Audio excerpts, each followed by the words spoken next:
दोस्तों नमस्कार, प्रणाम, अभिवादन स्वीकार करें। शुरू करते हैं आज की बड़ी खबरें। किसानों के लिए खुशखबरी है। सीएम शिवराज सिंह चौहान और कृषि मंत्री कमल पटेल ने किसानों को खुशखबरी दी है। वहीं हितग्राहियों के बैंक खातों में सीएम शिवराज सिंह चौहान ने लगभग 22 करोड़ रुपए ट्रांसफर किए हैं। गेहूं, चना, सरसों तथा मसूर की खरीदी अब न्यूनतम समर्थन मूल्य पर खरीदेगी सरकार। अभी गेहूं के लिए पंजीयन हो रहे हैं, लेकिन अब चना, सरसों तथा मसूर के लिए भी पंजीयन शुरू होंगे। तो चलिए देखते हैं पूरी जानकारी विस्तार से। यदि आपको जानकारी पसंद आए तो वीडियो को लाइक जरूर करिएगा और इसी प्रकार की जानकारियों के लिए आप चैनल को सब्सक्राइब कर लें तथा नेक्स्ट वीडियो के लिए बेल आइकन पर क्लिक कर दें ताकि अगला वीडियो आपको शीघ्रता से मिले। जानकारी पूरी पाने के लिए वीडियो अंत तक जरूर देखिएगा। सीएम शिवराज सिंह चौहान ने बड़ा ऐलान किया है। सीएम शिवराज सिंह चौहान ने प्रदेश की सहरिया, बैगा, भारिया महिलाओं के खातों में लगभग 21 करोड़ 92 लाख रुपए ट्रांसफर किए हैं। तो देखते हैं सीएम शिवराज सिंह चौहान को लाइव। मेरी प्रिय बहनों, मैं बैगा चक भी गया हूं, भाजा के भाजी भी खाई है और मैं पाताल कोट भी गया और मैं सेसई भी गया हूं। तो सहरिया हो, बैगा हो, भारिया हो, ये जो समाज है हमारी, ये बहुत पिछड़ी और विकास की दौड़ में पीछे रह गई है। और पीछे इसलिए रह गई कि हम सीधे साधे लोग हैं, अपने काम से काम रखते हैं। कुछ लोग विकास में आगे निकल के, हम पीछे रह गए। लेकिन आज भारतीय जनता पार्टी की सरकार है, मैं मुख्यमंत्री हूं और मेरे दिल में एक ही तड़प है कि विकास में जो पीछे रह गए, जो नीचे रह गए, जो सबसे गरीब है, उनका अधिकार सरकारी खजाने पर सबसे पहले है। देखो मेरी बहनों, आपके साथ हमारे कई साथी हैं, देव सिंह जी भी हैं, प्रहलाद भारती जी भी हैं, अनेकों विधायक और बाकी साथी अलग अलग जगह जुड़े हुए हैं। देखिए, भगवान ने ये सब चीजें, जमीन हो, जंगल हो, हवा हो, पानी हो, खदानें हो, ये सबके लिए बनाई है, लेकिन सबके पास तो नहीं है। कुछ लोगों ने अपनी बुद्धि और अपनी ताकत के बल पर धरती के संसाधनों पे कब्जा कर लिया और कई लोग पीछे रह गए। तो मेरे मन में हमेशा एक बात आती है कि हक तो धरती पे इनका भी है, अब अधिकार इनको मिलना चाहिए।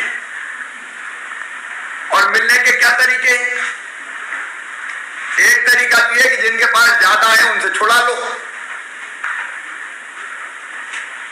और जिनके पास नहीं है उनमें दे दो।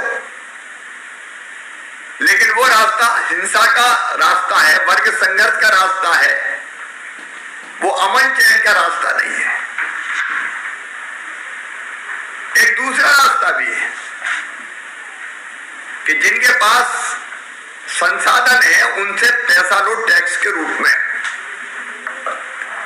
और जिनके पास नहीं है उनको सुविधाएं दे दो, सुविधाएं बांट दो। हम ये दूसरा काम कर रहे हैं, पैसे वालों से टैक्स लेंगे और गरीबों को सुविधाएं बांट देंगे। अब जैसे मेरी बहनें बैगा, भारिया, सहरिया, मुख्यमंत्री बनने के बाद अभी इनके खाते में हर महीने पैसा डाल रहे हैं। इस साल 226 करोड़ रुपया डाल चुके हैं। 15 दिनों की 2,22,000 बहनों के खाते में, और ये पैसा लगातार डलेगा। मैं जब मुख्यमंत्री नहीं था तब जरूर ये बंद हो गया था और शायद इसलिए फिर जल्दी से मुख्यमंत्री बन गया कि ये सुविधाएं देना फिर शुरू करें। वहीं अगली जानकारी है, मध्य प्रदेश में पहली बार होगा ऐसा कि गेहूं के साथ चना, सरसों व मसूर की खरीदी न्यूनतम समर्थन मूल्य पर 15 मार्च से शुरू होगी। इसके लिए पंजीयन 1 फरवरी से शुरू होंगे। गेहूं के लिए पंजीयन शुरू हो गए हैं और चना, मसूर तथा सरसों की खरीदी के लिए भी 1 फरवरी से पंजीयन शुरू होंगे। कृषि मंत्री कमल पटेल ने कहा है कि किसानों को नुकसान होगा, इसलिए यह फैसला लिया गया है। गेहूं के लिए खाद्य विभाग और चना, मसूर व सरसों की खरीदी के लिए मार्कफेड नोडल एजेंसी तैयार है। अलग अलग एजेंसियों में यह रबी की फसलें जाती है, तो सरकार ने ऐलान किया है कि गेहूं के लिए खाद्य विभाग तैयार है। खाद्य विभाग गेहूं की खरीदी करेगा, वहीं चना, मसूर तथा सरसों की खरीदी मार्कफेड नोडल एजेंसी करेगी। तो अच्छी बात है, इसलिए जल्द ही गेहूं के साथ साथ चना, मसूर तथा सरसों की भी खरीदी हो रही है। मध्य प्रदेश में सरकार पहली बार गेहूं के साथ चना, सरसों व मसूर की समर्थन मूल्य पर खरीदी करेगी। इसके लिए 1 फरवरी से पंजीयन शुरू हो जाएगा, जबकि खरीदी 15 मार्च से शुरू हो जाएगी। ध्यान रखिएगा, गेहूं के साथ चना, सरसों तथा मसूर की खरीदी 15 मार्च से शुरू होगी और इसके लिए पंजीयन 1 फरवरी से शुरू हो जाएंगे। पिछले साल तक सरकार पहले गेहूं की खरीदी करती थी, लेकिन अब सरकार ने ऐलान कर दिया है कि गेहूं के साथ साथ चना, सरसों तथा मसूर की भी खरीदी की जाएगी। सरकार ने कहा है कि सबसे पहले गेहूं की खरीदी होने के बाद अन्य रबी फसलों की खरीदी होती थी, जबकि चने की फसल गेहूं के पहले आ जाती है। लेकिन समर्थन मूल्य पर खरीदी की प्रक्रिया गेहूं के बाद मई-जून में शुरू होती है। आप सभी गेहूं के लिए पंजीयन करें। ई उपार्जन पोर्टल पर भी आप कर सकते हैं। उसके लिए आपको किसान ऐप डाउनलोड करना होगा या फिर वेबसाइट से भी जाकर के आपको MP किसान ऐप डाउनलोड करना होगा, तभी आप पंजीयन कर सकते हैं। या आप अपने नज़दीकी कियोस्क सर्विस सेंटर पे भी जाकर के पंजीयन कर सकते हैं। इसको लेकर कृषि मंत्री कमल पटेल ने कहा है कि चने की फसल समर्थन मूल्य पर बेचने के लिए कई किसान मई-जून तक इंतजार करते थे, लेकिन अब इनको इंतजार करना नहीं पड़ेगा, क्योंकि यह फसलें छोटी व असंचित भूमि के किसान पैदा करते हैं। सरकारी खरीदी में देरी होने से व्यापारी कम भाव में चना खरीद लेते हैं, जिससे किसानों को नुकसान होता है। सरकार ने किसानों के नुकसान को देखते हुए यह बड़ा फैसला लिया है। अभी व्यापारी को चना बेचने से किसानों को 1000 रुपये प्रति कुंटल का घाटा होता है।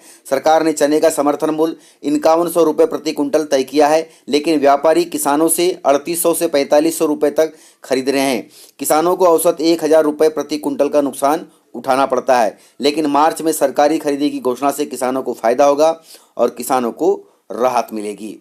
चना व सरसों की अधिकतम सीमा हो चुकी है समाप्त। सरकार ने पिछले साल सरसों, मसूर व चने की खरीदी विलंब से शुरू की थी। इस वजह से चना की सरकारी खरीदी में अधिकतम 15 क्विंटल और सरसों में भी अधिकतम 25 क्विंटल की सीमा को अब खत्म कर दिया है।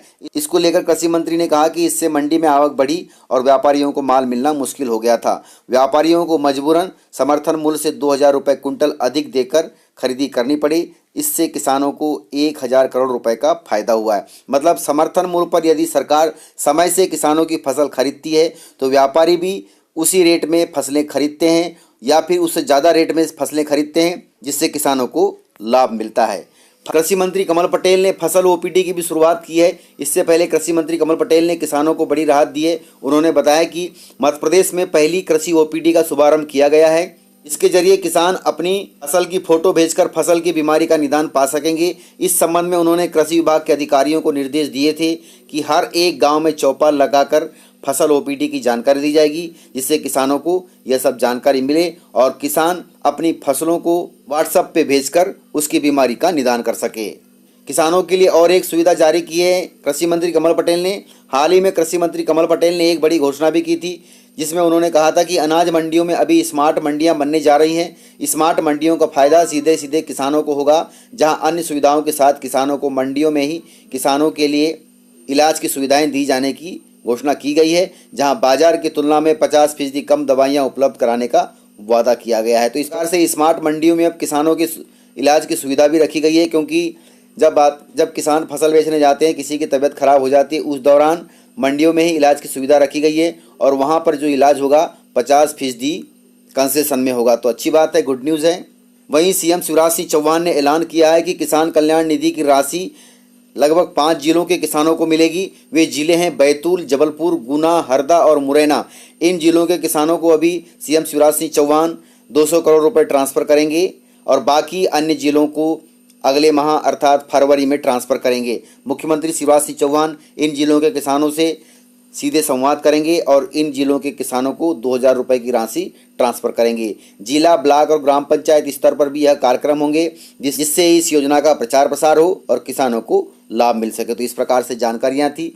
जानकारी पूरी पाने के बाद आप कमेंट बॉक्स में कमेंट जरूर करिएगा। जो भी प्रॉब्लम होगी आप कमेंट बॉक्स में जरूर लिखें। मैं पूरी कोशिश करूंगा आपके कमेंटों के जवाब देने की। तो इस प्रकार से जानकारियां थी। यदि आपको जानकारियां पसंद आई हो तो वीडियो को लाइक जरूर करिएगा और इसी प्रकार की खबरों के लिए आप चैनल को सब्सक्राइब कर लें तथा नेक्स्ट वीडियो के लिए बेल आइकन पर क्लिक कर दें ताकि अगला वीडियो आपको शीघ्रता से मिले। इसी प्रकार की खबरें आप वेबसाइट पर भी देख सकते हैं। वेबसाइट है kisanKhabar.in। तो जरूर देखिएगा, वीडियो को पूरा देखिएगा। यदि आपने वीडियो पूरा देखा है तो उसके लिए बहुत बहुत धन्यवाद। वीडियो को ज़्यादा से ज़्यादा अपने दोस्तों में शेयर करें ताकि वे भी जानकारियों से अपडेट रहें और जानकारियों का लाभ ले सकें। तो आज के वीडियो में इतना ही। मिलते हैं सर अगले वीडियो के साथ। तब तक के लिए जय हिंद, जय भारत।